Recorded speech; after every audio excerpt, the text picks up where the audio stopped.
And we are live with, oh my God, it's the return. Episode 115, the return of Sports Noise, or, the man can only cheat with Hillary fucking Rodham Clinton edition. That's right, we're back. We're waiting on our other co-host Glenn to join us, but we're going to do a little baseball noise because we've been meaning to do this, and that's actually what we were going to return with originally, but plans change. I'm joined as always by Mr. Co-host himself, the Buddhist god, Mr. Steffens. Phil Steele, I love you. Okay. Shut your hole. But also I'm joined by our baseball correspondent, the man who holds out hope that Chris Bryant is a golden god, Jeff Weber. Yes, he is. Hello, nice people. By the way, I'm glad I picked up Cal. You're a wonderful catcher because considering that I had your catcher, Miguel Montero, before, I have a better catcher now in my fantasy. Montero's a good real-life catcher, not so much a fantasy catcher. Unless you have a league that somehow calculates pitch framing. I think it's... I was going to say, catching this year was like, hey, look, there's 5 guys, and then a whole bunch of shit. Wow. And what's interesting right now in New York City this very moment... New York City! That's it. Wilmer Flores has been traded, and he has not left the game. He is still in the game as they trail the Padres 7-2 in the bottom of the 8th. As news of the trade apparently made its way around Citi Field, people began standing and applauding Flores, but he's still in the game. Now, are they applauding him or are they applauding that he's leaving town? I'm unclear. Well, to quote Keith Law, he's still in the game because the dugouts only have payphones. Poor Wilmer Flores. His crime the entire time he's been in that has been being average-ish when what they wanted was A-Rod Part 2. I mean, it's New York, and they don't accept anything less than the best. And it seems like every year there's a long, drawn-out conversation on who can they get to play shortstop. But, Flores, not bad defensively. League average-ish hitter if you just let him play. Not really a bad guy, but no one to get excited over. But why it was like an entire city's focus for 3 years, I couldn't tell you. Mm. And Jason Stark is saying that the Phils are very close to sending Cole Hamels to the Rangers. Oh, man. I'm not sure why the Rangers make that deal. I don't think they're close enough to get in the playoffs. What do you think?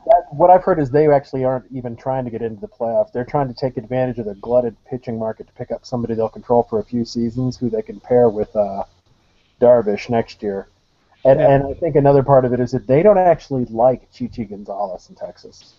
Everybody else does, but he's not a power pitcher, and they don't really value those guys there. So the way they see it as they're going to pay their lowest possible price, is even as high as the price is going to be on Hamels.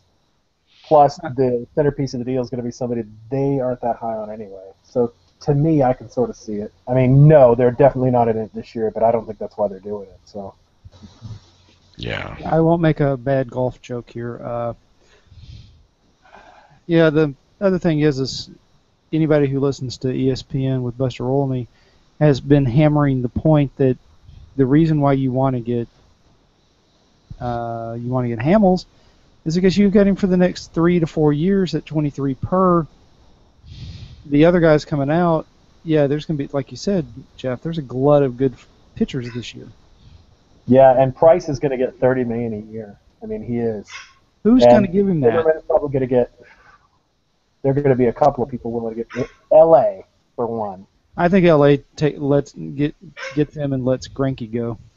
I think that's a very, very strong possibility. But where does Greinke go? Does he then go to the Cubs? Maybe. Greinke the Yankee? No Yankees. The Cubs won't take Greinke. Greinke's a great player, but they're not going to put 31-plus-year-old guys into their rotation at a high price. Yeah. They're going to throw all their money at either Price or Zimmerman. If you go 4 years, I mean, if you go 4 years, $100 million for him, and he doesn't have a lot of miles on his arms. That's the other thing. That's true, but I think the Cubs are going to go hard after either Zimmerman or Price. They've actually pursued both those guys to various degrees in the past, too. I'd rather have Price. Well, if you have Price, all of a sudden you've got two killer left-handers in your rotation and an underrated right-hander in Arrieta. Yeah. And Oh, I'm not saying it wouldn't be a fine team. but the Dodgers are chasing Price as well. There's that trade today that we were making fun of earlier on Facebook. The Dodgers-Braves trade is apparently getting really complicated. It's a three-way trade. They tried to announce it in parts. Apparently that competitive balance draft pick was the holdup because that was never intended to be for LA. It's for Atlanta. But because you can only trade those once, not twice, it has to be processed as a three-team trade from the get-go, so they couldn't do it in part. And the second part is supposedly going to be Alex Wood, Jose Peraza, and Jim Johnson to the Dodgers. The competitive balance pick and possibly Hector Olivera going to the Braves.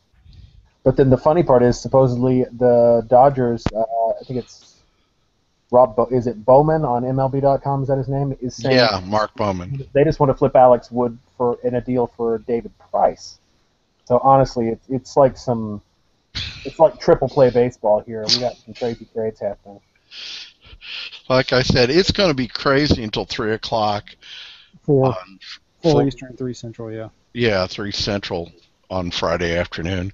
It's only going to get weirder, and as the late, great Dr. Hunter S. Thompson said, when the going gets tough, the weird turn pro, and that's what we're going to see. There you go. I'm just waiting for, despite what our boy up in Detroit, or is he in Virginia now, one of the two, is claiming, Tulowitzki's had a ton of nagging injuries over his career.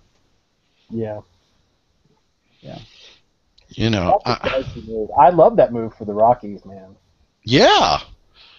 I like it more for the Rockies than I do for the Blue Jays. You know, it's like my buddy Greg Miller says, yeah, too bad Tulo can't pitch, huh? Yeah. Jesus. Yeah, the one that I can't figure out, I mean, we're talking about the news of what's happening and what may happen, but the one that I can't figure out is San Diego. I cannot figure out what they're going to do because I've heard some people speculate about what they should do, which is they should find some people to take on their bad contracts for lesser deals so that they can free up a bunch of money and retool quickly. But the team that does that is San Diego. I mean, ask Atlanta. Who does San Diego do that with? I don't know. Yeah, I mean, they only can really trade They got all the money last year. Justin Upton's got a little value, but not what they thought. Yeah. Kimbrel has value, but only if you package him with somebody else that's halfway decent to take that contract on. And with Washington going out and getting Papelbon, that takes one of the big teams that is looking for a closer or a relief guy off the market. Yeah. Well, does somebody make a deal for Storen? Because Storen hasn't had that bad a year, and I really don't blame him for being steamed over that. I don't either, and I think there's a solid chance he gets traded in the offseason. But no, they're going to put him in the 8th inning, and they're going to roll with that 1-2 combo. I don't think there's any chance they trade him. Hey, you know what, Drew? Suck it up and deal and enjoy your ring if you get one. Yeah. Because this is the best shot for you getting a ring. And also, in that same note, suck it up and just shut your fucking mouth, Tulo. It's a bit. These are the same people that say it's just a business. It's just a business. Well, Tulo, it's just a business. Well, apparently the deal, Olney was saying the deal with Tulowitzki was that he could have made a big stink. He could have publicly said it was no fun to play there. He would like to play for a contender. He demanded a trade. But he had a gentleman's agreement with the owner that he wouldn't do any of that so long as whenever they did trade him, they kept him in the loop. And he held up his end and then found out he was traded from his manager 5 minutes before he was about to put his uniform on. Oops. I'm not going to say that I totally sympathize, but it's not out of left field or anything. That's a defensible position. No. Yeah, it's still, just get over yourself, Tulo. Well, you know, like I say, San Diego's the one that's driving me crazy. Buster Olney was saying San Diego should trade Tyson Ross and Kimbrel to the Cubs for Castro, Billy McKinney, and I want to say, C.J. Edwards. And this is why Buster Olney is a good baseball writer, but don't let him make He's not trades. actually general manager. I was going to say, yeah, there's a reason you have Keith Law and on for that. Yeah. Well, barring massive injuries, do we see any reason why this year shouldn't be the I-70 series redo. And I mean, if the Cueto deal doesn't lock it down for Kansas City, I'm not sure what would. You know, getting Zobrist it's on the one hand, it's an overrated move because Zobrist isn't who he used to be. But on the other hand, it's such a perfect fit, man. I mean, they get to replace the worst bat in their lineup. Well, not the worst, but they get to take Dyson out of the lineup for now and get their super sub outfielder back. And then as soon as Gordon's back, they get to put him in second and replace Infante. I mean, he's got on-base percentage. He's got playoff experience. He's got leadership. I mean, there really isn't a box he doesn't check for them. It's pretty great. And they got him for October, not for the stretch. And no one else that's a contender in the AL really has dominant starting pitching that's going to go against them, because they did not have good starting pitching until they got Cueto.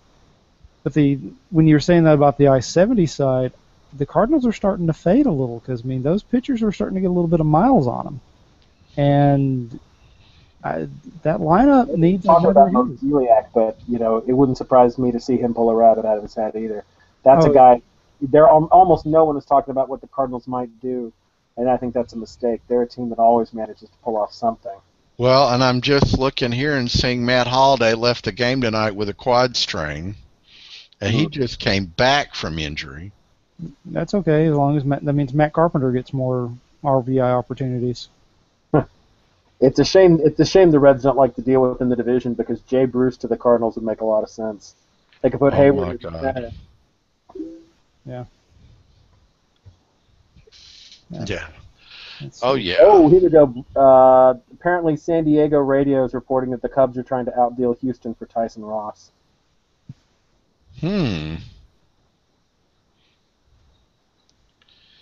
That's an interesting call. I could see that. If they can get him to take either Baez or Castro, I'm in. I really like Tyson Ross, and I'm not entirely sold on Baez. I think Castro still has a ton of value, but he obviously doesn't need to be a Cub anymore. He needs some kind of change of scenery. And even if he just stays, if he recovers enough to be a league average shortstop, that's still a great contract. So you don't have to have a lot of faith in him to think that he's pretty valuable, even so. Yeah, no, I would agree with that. And it's a shame because he had such promise at one time, but he just, maybe he will do better somewhere else, but, I think a lot of it is organizational philosophy, and he's one of the last of the people who was brought on by the previous administration, and they're not feeling it. No. Clearly not. So, what we were talking about? We were talking about around my office today about how the Chicago teams have had totally different experiences leading up to the trade deadline, and one for good and one for bad, because pretty much the worst thing that could have happened to the White Sox right now is for them to reel off just enough of a winning streak that they can't trade anybody, even though they have no shot of overtaking the Royals and very little chance of winning the wild card. And that's exactly what happened. They're going to have to hang on to Samardzija. They're going to hang on to a couple of these other pieces they could have traded and done not necessarily a rebuild but a reshuffle for next year, and instead they're going to have to ride them out to the bitter end because this winning streak has gotten them too close. On the other hand, had the Cubs just reeled off winning 4 out of 5 instead of losing 4 out of 5, there would be a tremendous push from the public for them to go out and get a Hamels or somebody like that. And at this point, I think people have recalibrated themselves to, wouldn't it be nice if we could make the wild card? So, if they make one deal and they get like a Dan Herron or an Ian Kennedy or something, and the rotation gets slightly better, people will be fine with that. And it's kind of funny about how the last week leading up to the deadline can really screw with your perception of what you should or shouldn't do. Yeah, because with the Cubs, that's why I think they should maybe, if they don't go after Hamels, they'll go after Price in the off season. So yeah. What's the thing? This isn't their year. I mean, that's not to say, you got to keep in mind with the Cubs, the Cardinals have such a massive lead on them. They have almost no chance at winning the division. So their upside is a one-game playoff. And that's great, and I can't wait to see it as a Cub fan, but there's no reason to deal your best young assets to try and make a one-game, to improve your chances of making a one-game playoff. Right. No, I agree with that. That's not smart baseball. So I think this is good. All the losses have actually taken the pressure off of them. They'll make one or two retooling moves, but nothing big. They'll probably hang on to most of their prospects. They're probably not going to get, Cole Hamels. They might get a Tyson Ross if they can pull a sweetheart deal for him. Who knows? A.J. Preller's kind of a loon anymore. But Yeah. Now, can you believe the Giants and Dodgers are tied for the second wild card? that is insane. Whoever one team wins the division, the other team wins the wild card. Everybody's like, Oh, how Heyman bad said- they were at the start of the John season. Heyman says Hamels to the Rangers is done. Wow. Hamels to the Rangers. Holy moly. Yeah. Well, you want to come back and circle back to this time next week, Jeff? That sounds great, man. I'd love to get back in on that. Oh, wait a minute. One more second here. Jim Salisbury of CSN Philly says that he believes it's Jorge Alfaro, the catcher, going to the Phillies. It's definitely not Joey Gallo is the one thing he's sure of. Well, I mean, Carlos Ruiz is 102, so why not? Yeah. Anyways, yeah, no, fellas, let's pick this up again later. Thanks for inviting me. I look forward to next week. Brother Weber, good to see you again. All right, take care, fellas. All right. And now we are joined by our other co-host, the man who cooks the sausages, because, well, he can't sing, but he does whatever. I have no idea where this metaphor was going. Hey, Glenn. Glenn, you can unmute. You can unmute.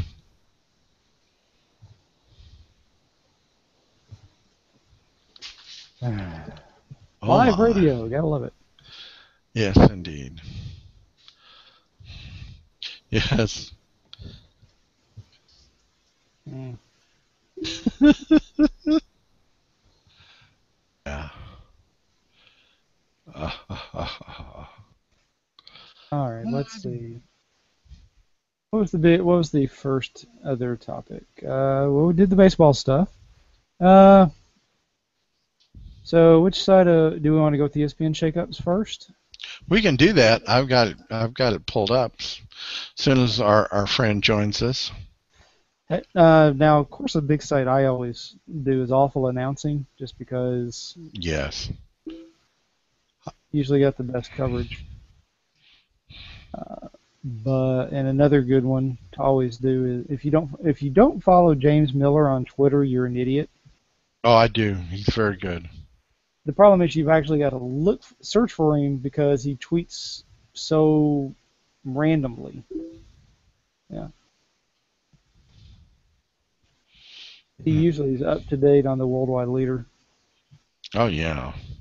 Well, he wrote that wonderful book a few years ago, and he knows it fairly well.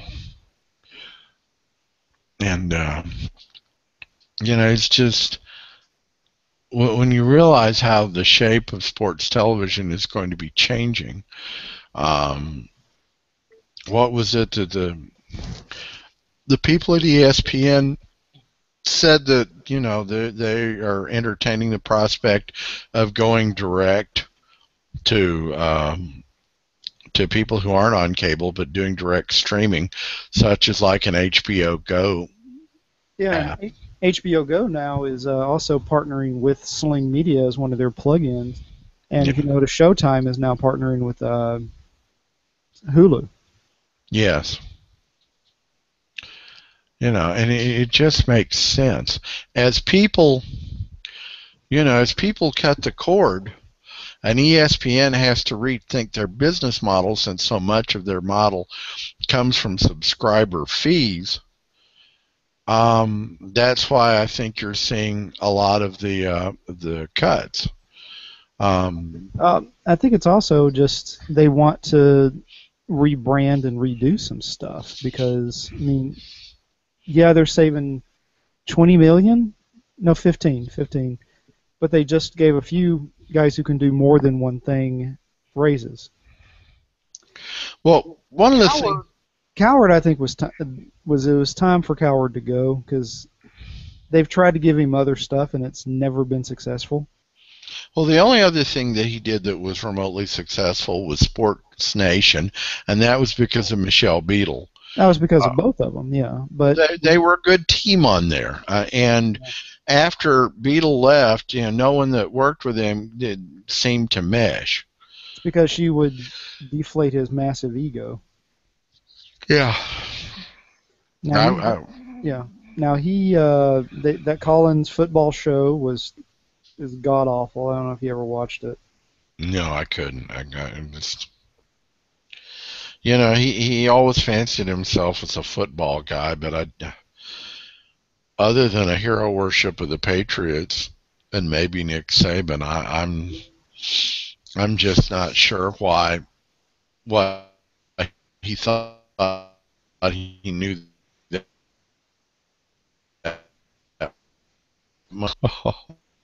Yeah. And Wilmer Flores now knows, and he cries.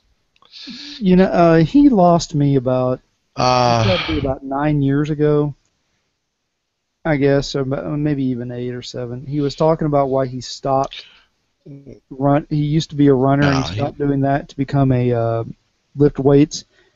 And he tied it into, he's like, well, the testosterone, because I didn't feel like I wanted to have sex as much. And I'm like, considering that you're a horned. Later, I was like, considering you're almost as bad as Eric Casillas was, allegedly behind the scenes. But no, I was just like, he didn't slow down until he married Holly Saunders. No, and I just listened to him, and he's one of the. There's embrace debate where you just want to punch him in the mouth. Is the debate you have with yourself? Do I want to punch this guy in the mouth or not? Because he stopped making sense. Yeah, I agree with that. He just quit making sense. His whole shtick was to say something outrageous to get you to listen. It was first take before first take. Yeah. Now, that said, he is incredibly talented at doing a show every day by himself for 3 hours. That's tough. Yeah. Because, you can have guests on and everything that'll help you, but you still got to come up with a lot of the stuff. You still got to do so much of it by yourself. It's tough. Yeah, he does make a habit of having good guests, but now with the blow up over his stupid comments about Dominicans, which was almost like a godsend to ESPN because they could all but brand him a racist, and then kick him out the door knowing that he was going to Fox in a week. What does Fox do with him now? How badly is his brand damaged? Well, it's only an agreement in principle. Did he sign the deal yet? If he didn't, even if he signed the deal, there's probably a clause. There's probably a morals clause or something like that in there. Yeah, that's what I'm figuring, and I just think that it seems like what he really wanted to do was do political radio, but the thing of it is, political radio is dying. The libertarian stuff it's niche. It's very niche. The people that he slides into the same target demographic is going to be, the guy who used to be on Babylon 5. What was his name? What's his name? Jerry Doyle. Oh, yeah. Jerry Doyle and a little bit. But, a lot of these guys, there's not, like you said, Steve, if we've known, there's not a lot of money in this. No. And it's only, considering that Rush Limbaugh, the godfather of the genre, is losing big stations in major markets left and right, and about the only major market station that's of any significance that he has left now is WLS in Chicago, and they're trying to find a way to get out of that contract. But it's not even him. It's also O'Reilly's losing. Isn't going to get as much in his renewal. And neither is Hannity. Hannity isn't going to get as much. but in all of the downstream guys, Michael Reagan, Yeah, Alex, what's Alex's? I can't think of his last name. Oh, I you mean, know the nutter I'm thinking of too, don't you? yeah, yeah, and of course there's Michael Wiener Boy, Michael Savage. Yeah. But the simple. That's what's going to be interesting is how many of these guys that are in the current Republican debates turn around and go try and get radio slots again. Well, yeah, I mean, I'm sure they are. I mean, I think half the people running for office and running for president on the Republican side is just doing this to audition for Fox News. Yeah, but Yeah, let's get away from political talk and get back over to sports talk. Yes. I want to point out a couple of things. I sent out to everybody this article from Sports Media Watch that ESPN is losing pace with their broadcast rivals. They're only in 92.9 million homes right now. 4 years ago this month, they were at 100.1. It's the smallest number in 9 years. That's because a lot of people have been cutting the cord.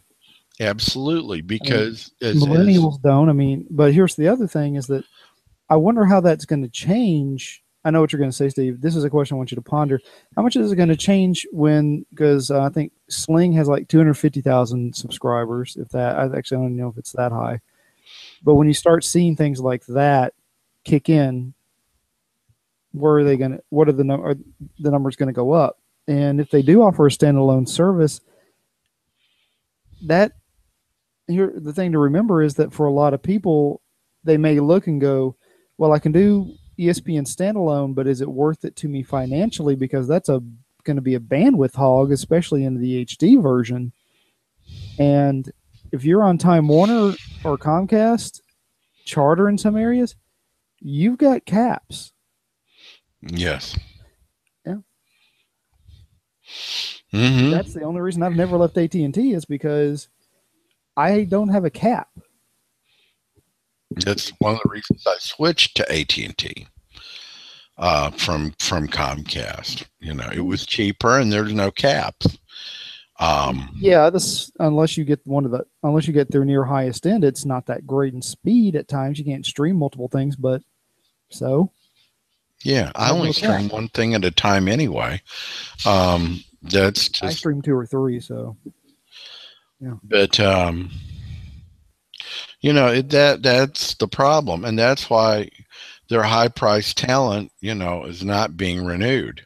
It was a shock to me when Simmons left, but the interesting thing they pointed out is the last time that the article says that the last time the Olbermann, the Herd, and the Grantland basketball hours aired on the same day, May 7th, they combined for just 661,000 viewers.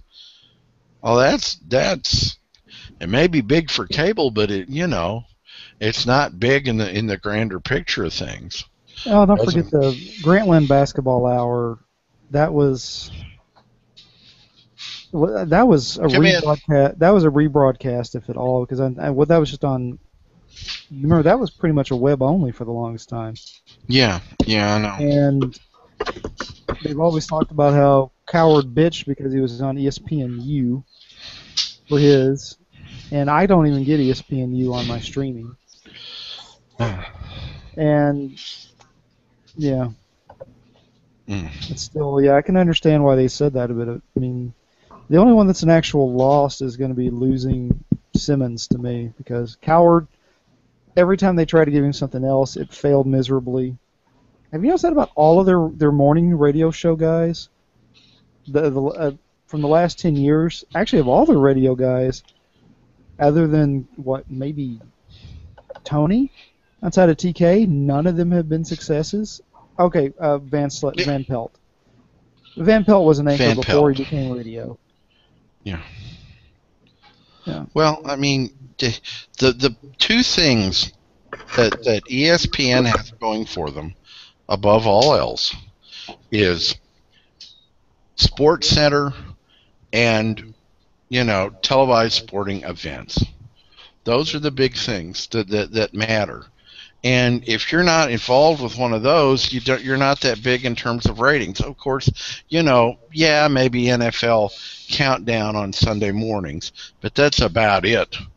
Everything is geared around the games themselves or the highlights with SportsCenter. And, I can't help but notice that one of their young up-and-coming talents, Carrie Champion, chose to leave First Take. No, she was a temporary person who was a basketball writer anyway. Yeah, and now she is going to go first to the 10 a.m. Sports Center and then to the 6 a.m. Sports Center when they start doing 8 hours of live Sports Center every morning, which means it's a shorter cycle for the overnight team in Los Angeles.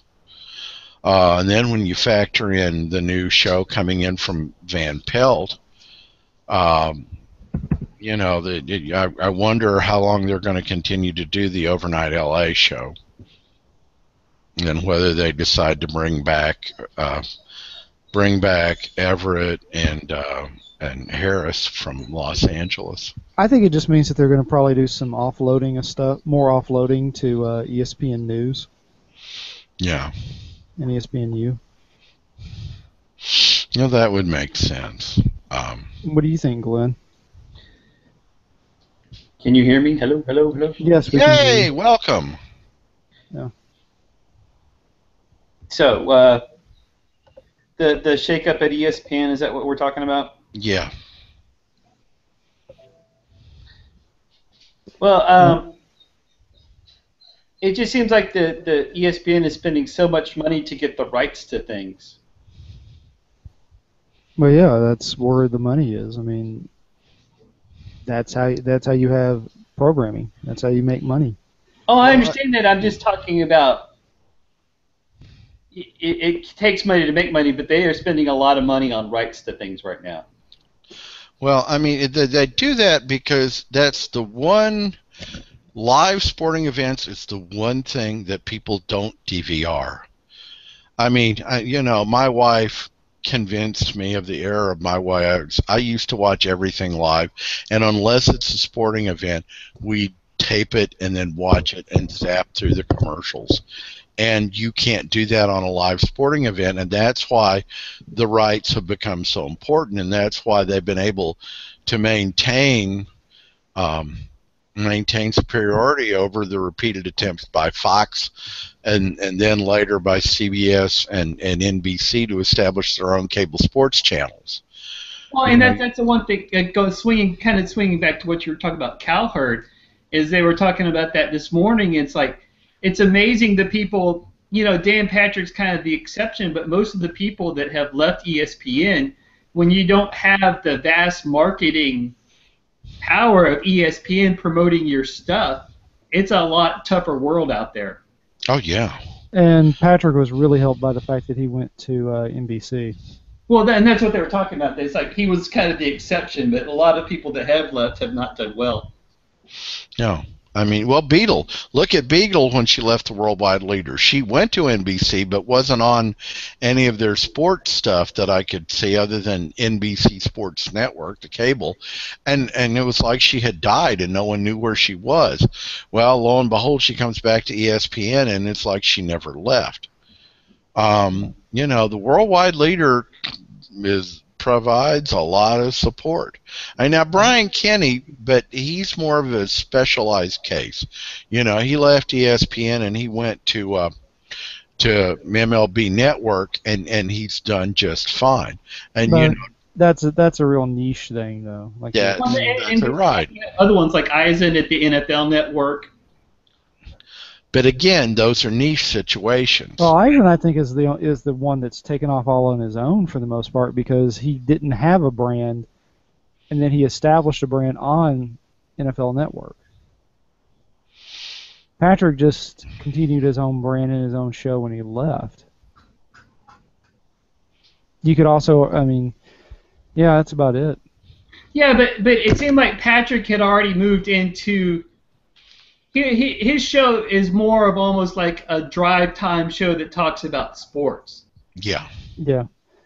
I And mean, he there's lots of clearly, sports talk, but there's lots of talk about other things other than sports on his show now. Yeah. Yeah, and the fact is, he's a brilliant interviewer. He Well, he's a really journalist. is. He is a journalist and a great interviewer, and Eisen is to a certain extent. And Eisen also depends on who he's working with too. He can usually Eisen. There's no one he cannot work with, but there are some people that make him elevate his game. Yeah. Well, there doesn't appear to be any animosity between Eisen and ESPN right now. Oh no. No, he left on tremendously good terms. Yeah. The only one really who's left on bad terms was, well, until this last shakeup, was ironically Patrick. Yeah. And I think they've come around a little bit, but they're still There's really there's some major snark and hatred between the two. Yeah. I mean, that's one of the reasons I know why they were so pissed off that he went on that he had to when what got Simmons fired was in part because he went on Patrick's show and did it. Because I mean, he couldn't get away with doing that on an ESPN show. No. Well, now let's also look at the fact that both Simmons and Olbermann shared something in common. The fact that they were, other than giant egos, they also were not afraid to go after Roger Goodell, which absolutely made the suits at ESPN petrified, because they cringe and they grovel in front of the National Football League. And everybody does, but Olbermann didn't, Simmons didn't, and now they're both gone. Yeah, but I'm starting to wonder about Olbermann behind the scenes. I'm starting to think that he can't be the greatest person to work with. Oh no, he's not. That's the understatement of the generation. Yeah. He is a very brilliant, very difficult man to work with. Can you imagine when he was what was that the one that Al Gore had? Current. Can you imagine him at Current when he wasn't satisfied with their bandwidth or their subscription base? Oh my. Oh yeah, he did. He went off apparently. Now there are rumors that now that he's freed up from ESPN, that MSNBC will take him back. And granted, they have not had ratings even with Rachel Maddow like they had with him, but given the direction that they plan to go in more of a newsy style format, maybe they bring him back, maybe not. But the question is now, with ESPN rebranding,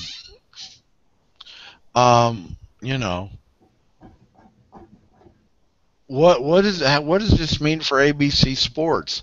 Now that they had planned to once again show a playoff game an NFL playoff game on ESPN, and now it's going to be simulcast on ABC. Apparently, the National Football League was not at all happy with the ratings on ESPN, and they let it be known. And of course, when Massa speaks, the house hands at ESPN say, "Yes, so what can we do to make you happy?" And that's just exactly what I think the relationship is between ESPN and the NFL. I think it's effective. I think if you had the option of put it on ABC, they should put it on ABC. Yes. I mean, playoff games need to be on broadcast television, and I'm willing to study that for every sport. Baseball, football, hockey, basketball. I mean, I can understand like the first round of the NBA playoffs just because there's so many damn games. But once you get to the conference finals, it should all be on network television. Absolutely. Absolutely. I disagree with basketball, but I can see that for the NFL just because they want to get those viewers. But yeah. Well, I mean, just with the NFL, there's so many fewer games. There's no reason. Well, what's going to be interesting Go is it on it network. next year that the NFL is going to only one team and only the number one seeds getting the bye. I think, yeah, that's what they're looking at for. They I don't wanted to think do it's that for this 15, year, but they they're didn't. going to do that for 16. Yeah. Well, another thing ESPN's doing, according to this article, is that all of a sudden now ABC is going to have an 8-game Saturday night NBA package. That's going to put 16 total games on ABC, one more than the minimum 15 that the contract requires. Well, You know what that means? that also ties in with network television. It's all but given up on Saturday night. Yeah. What that really means is that we'll get to see a lot of Clipper games, a lot of Grizzly games. Yeah. Because I mean, that was all, as I've told you, as I know I've said before on this podcast, and I've told you guys, is like the big joke is that the Clippers always get stuck with the Saturday night games Yeah. or the Sunday night games that no one wants to go to in LA. I mean, if you look at network programming in general, it's like in the fall, it's basically just football repeats. I mean, networks for the most part have given up trying to program new programming on Saturday nights. I mean, So that would get in that whole scheme of things. and think of, I want y'all to remember 4 years ago, did ESPN say a word about the Pan Am games the last 2 times? No. No. Why did they this time? Because they had the rights. I mean, when they're so desperate for programming, and I don't mean this, and I'm not belittling anyone, but their big push is with Special Olympics stuff. And don't forget CrossFit games. Yes. That's, oh God. You The cult is on television. Yes, it is. The Joint Explosion Olympics?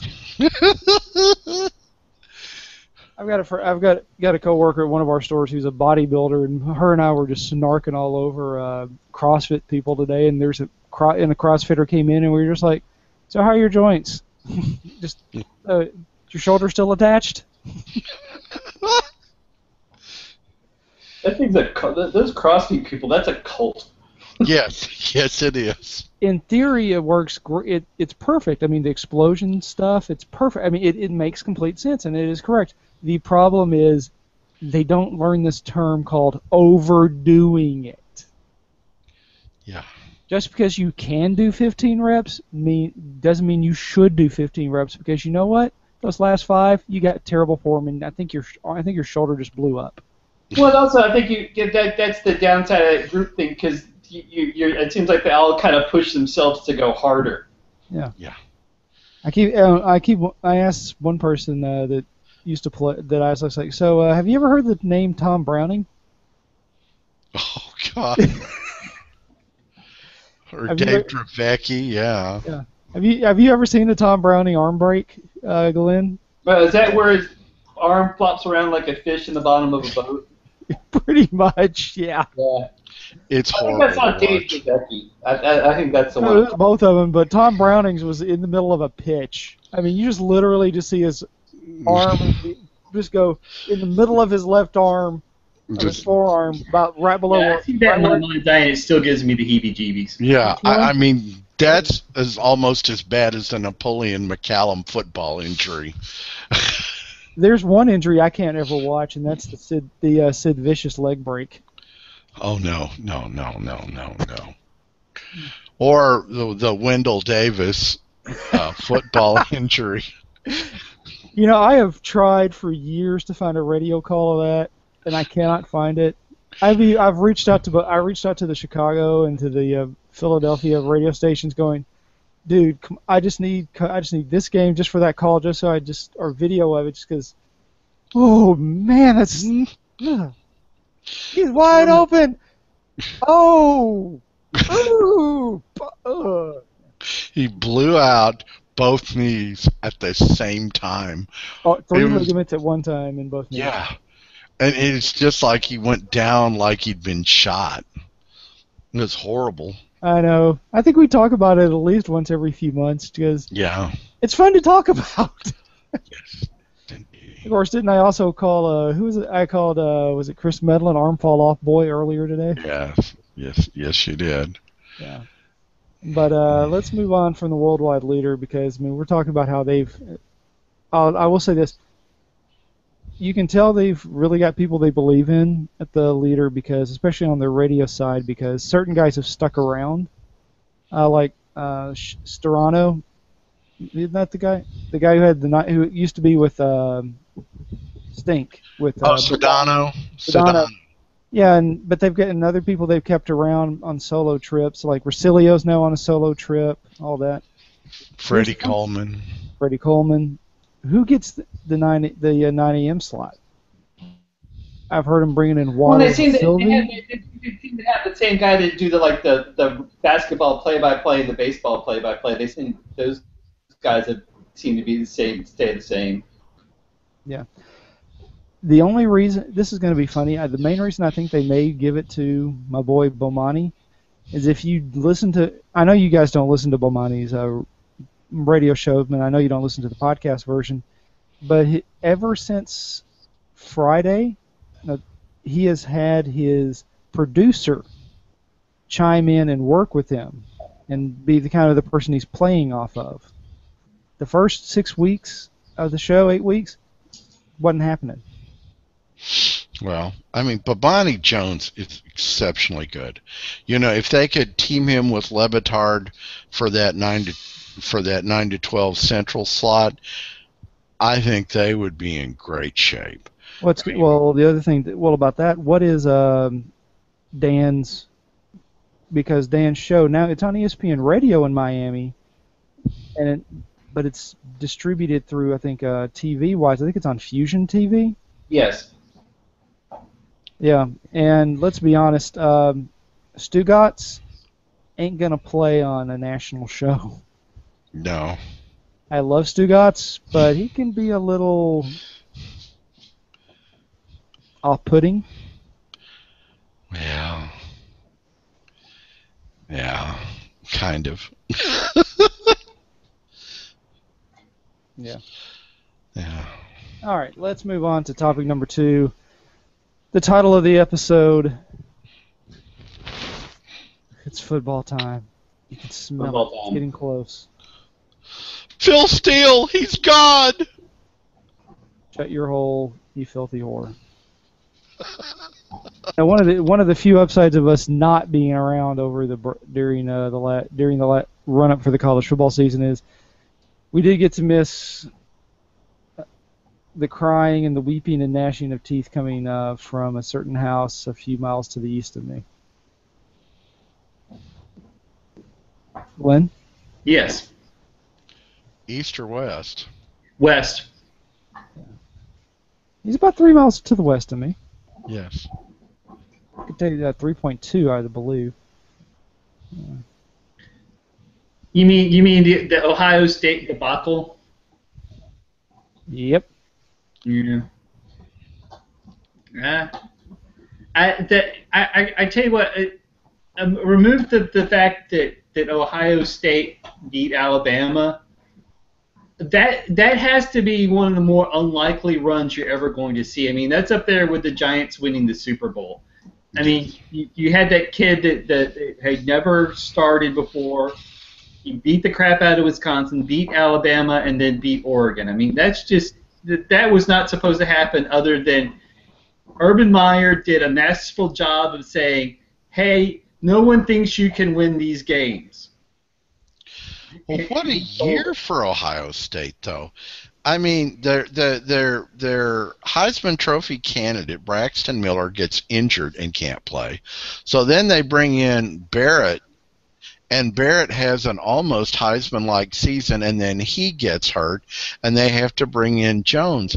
So what the hell do they do now with 3 solid starter quarterbacks? Oh, Braxton's converting over to H-back because he's a senior. JT Barrett's going to start, and Cardell's going to be the backup. Because wasn't Cardell back there to play majoring in football? Isn't that what he said originally? Yeah. And did you see his comments this week? I did not. Oh, did you hear about this, Glenn? No. Okay. He was talking about how his opinion on something on Twitter, and somebody just snapped it back at him and basically said, "Shut up and play football." And he's like, "Well, I don't know, Mass. I didn't know I wasn't allowed to be able to have none of these opinions." That I knew about. Yes, that was. And all lovely. of a sudden, Cardell Jones all of a sudden was like, "You know what, Cardell? I think there's a lot of people that just forgave you." Yes. Oh yeah.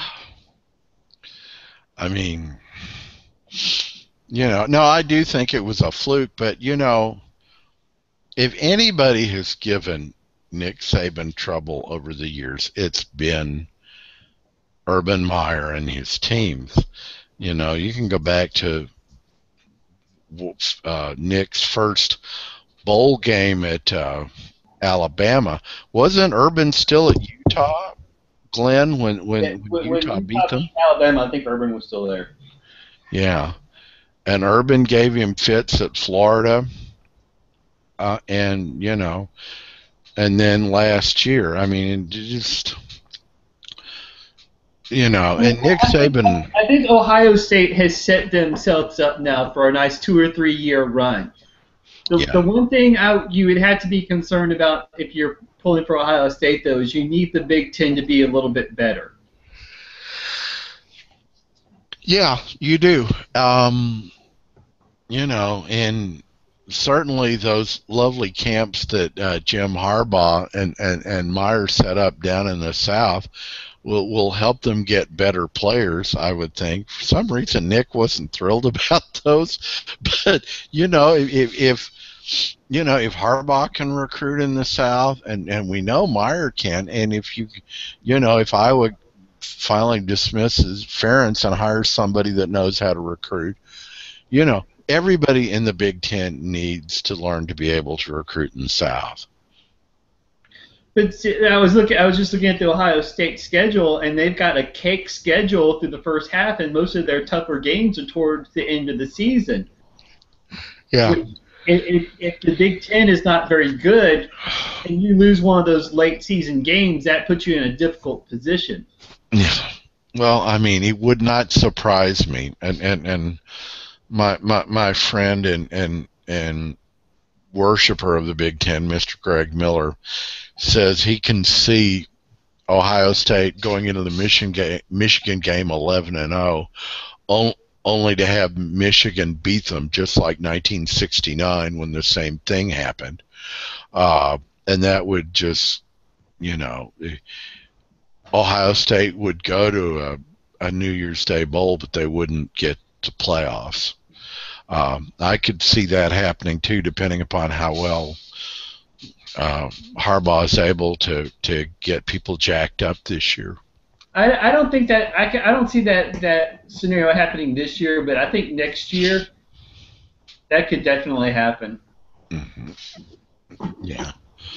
No, I agree with you. The Big Ten has to be better because, as we know, the Midwest and Northeast simply are not producing the same quality of talent that they used to produce.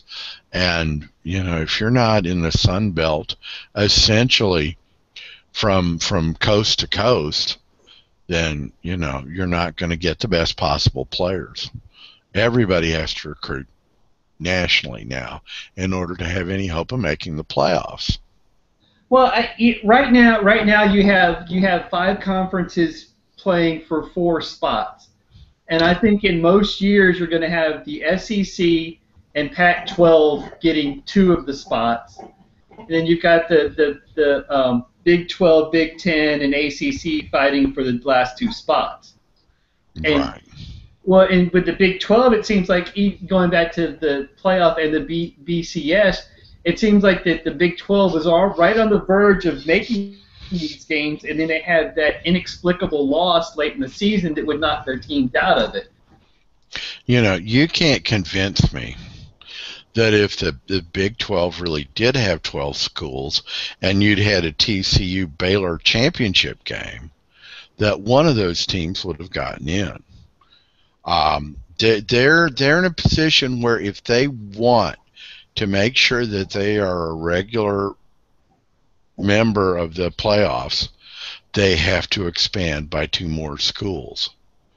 And that you would think that since what I'm hearing, nobody in the Big 12 wants BYU, that the schools are going to have to come from the eastern side, a Cincinnati, or yes, dare I say it, a Memphis. And if, say, Memphis were to improve their basketball situation and find a way to improve their baseball situation and get into the Big 12, then they would be far less likely to lose their hot young coach, Justin Fuente. Considering they're in good shape and good position to win the AAC again. But if you are they have really in danger of losing him if we go to the Big 12? No, I think that no. If they go to the Big 12, they won't lose him. But if they can't get in a bigger conference, somebody's going to come and take him away. I mean, because it's going to be really, really tough for Memphis to keep him if they're not making the money that you get from being one of those Power 5 conferences. Yeah, because he was on the short list for Florida. And if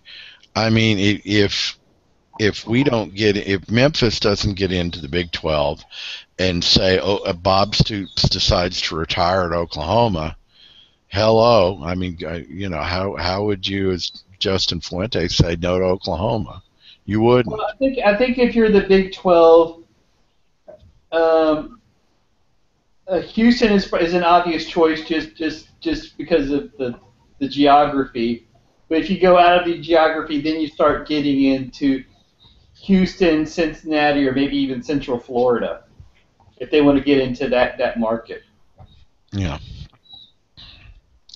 Well, that's true. I mean, but then you're talking. You're also talking costs here. You're to put Central Florida in, you're expanding costs because now you're stretched from Lubbock to Tampa, and all the way up to Morgantown. And all the way up to Morgantown.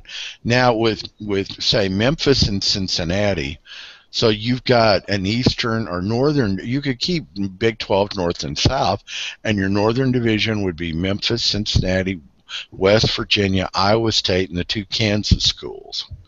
And then you'd keep the South as it were. And that way you'd be able to reduce the travel costs for each division. I think they might go to 16, like they're talking about. Well, I mean, if say the Power 5 conferences said, screw it, we're all going to 16, you would see a lot of the conferences like the Mountain West, the AAC, the Sun Belt. Well, not so much the Sun Belt; they're too weak. But you'd see them disappear. Well, if they go to 16, then you're talking about four conferences instead of 5, and then everybody's poaching the ACC, which is what they were originally talking about a year or so ago when they were talking about all the leagues, because the Big Ten is drooling over some of the ACC schools. A couple of them might end up in the SEC, and then you'd kind of have a merger of what's left with the Big 12. Yeah. So you don't see 5 16-team leagues. You see 4. Well, I mean, to do it, you're going to have to have 1, 2, 3, 4, 5, 6, 7, 9, 10, 11. The ACC will have to add 2. The Big 12 will have to add 6. The Big 10 will have to have 2. And the Pac-12 will have to add 4. So you're talking about adding, 16 teams? Yeah. Okay. You've got Memphis, Cincinnati. Yeah. Wow. Memphis, if they're going to add 6 teams, Memphis, Cincinnati, Central Florida, BYU. Which everybody keeps saying no on that. Boise. Boise. For Notre Dame to go into a conference, they'd have to become a full member of the ACC if the ACC is still around. Yeah, I think it'd be Boise and Colorado would go to the Pac-12, and I don't know who would be the other 2 teams to potentially go to the Pac-12. unless they go get BYU. But still, that still leaves them a team short. Or somebody like Fresno. Yeah. Yeah, that actually makes even more sense. Or, well, no, how about San Diego State? They have good football and basketball. Fresno's, this is football. And San Diego State hasn't been relevant in football in 20 years. Who does the Big Ten go get? I mean, they need 2 teams, but they have a certain academic requirement. Well, I mean, you would only have 2 teams to. that make sense for them academically are Notre Dame and BYU. Notre Dame is not going. I mean, Notre Dame. I know. But they'll go to the ACC before they'll go to the Big Ten. And even though it is the most perfect fit in the world, you would have to think that they would go rob the ACC for at least UVA. And then if the Virginia legislature says to the Big Ten, if you take UVA, you've got to take Tech, that prevents them from taking North Carolina. Of course, North Carolina's damaged goods right now. Well, the other thing is North Carolina and Virginia Tech don't meet the academic standards. Wake does. Because remember, you got to be on that certain... Oh, There's yes. a certain thing you've got to make to be a Big Ten school. It's like a research. It's like a certain level that. Yes, and the AAU, American Association of Universities. Yeah. Yeah. Well, would Duke qualify? Duke qualifies, but Duke's not going to be able to. They're not going to let Duke go without North Carolina because North Carolina doesn't qualify. I think Virginia qualifies. I don't think Wake qualifies. Mm. I can see Virginia Tech ending up in the ACC. Yeah. I mean, for one thing, that's Virginia Tech would be another natural rival for Tennessee. Boy, howdy. You get them and get them to make an annual run at Bristol Motor Speedway, which is about halfway between Knoxville and Blacksburg. They've talked about that for years, but they'll never do it because UT doesn't want to give up the money. But it's 160,000 versus 110. It's also very poor. It'd also be very bad sight lines and such for football, from what I've read. Yeah. What about Syracuse? Syracuse would qualify for the Big Ten. Yes. Because I think Syracuse was actually thinking about going to the Big Ten at one point, and that would fit geographically with the schools they currently have. Oh, absolutely. I'd love to see Syracuse in the Big Ten. I mean, it would give Penn State another natural rival. That would be a tremendous, tremendous thing. Yeah, I think if you're an ACC fan, you don't want these conferences to go to 16 teams because I think ACC is ripe for being poached. Oh yeah, it would not be I mean,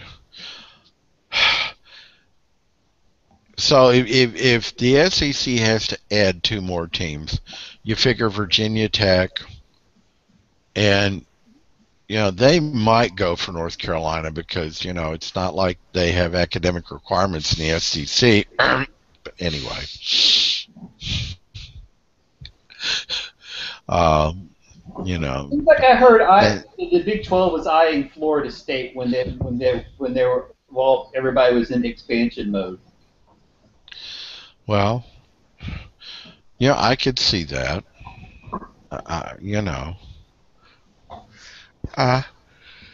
Yeah, well, I think Florida State, Oklahoma would be a hell of a conference. Oh, no, I didn't. So the thing I keep coming back to when you have these far-flung conferences is I get the basketball and football aspect of it, but that has to make all the non-revenue sports incredibly expensive. Yes. They don't care. Yeah. Oh, I mean, they'll just drop another couple. They'll just drop another couple grand into the van budget. Well, the Big Ten the Big Ten rules, they're very strict on, there are a lot more sports for women in the Big Ten. There's a lot more sports for everyone. For everyone in the Big Ten. At this point, gentlemen, I'm going to let you two take this the rest of the way. I've enjoyed doing baseball. Y'all continue, and I will see y'all next week. Yeah. I am out. Enjoy, boys. I was actually about to say if we wanted to wrap it up because I was about to fall asleep myself. Oh, okay. Well, I can back it up, and since it's approaching my bedtime. It's getting close to bedtime. Yeah. I'm upstairs where it's hot and I've got wine, so that's why I'm passing out. There you go. Don't fall down the stairs. All right. How are the drunk stairs? All right. Do we have anything to add? Because we will be back on a weekly basis every week. We're going to try and record these on Tuesdays or Wednesdays, and we will put them out on Thursday mornings, maybe as late as Friday. Anything else to add, guys? Not right now, no. No, the same. It's a month away. I can hardly wait. Oh, that's great. And 3,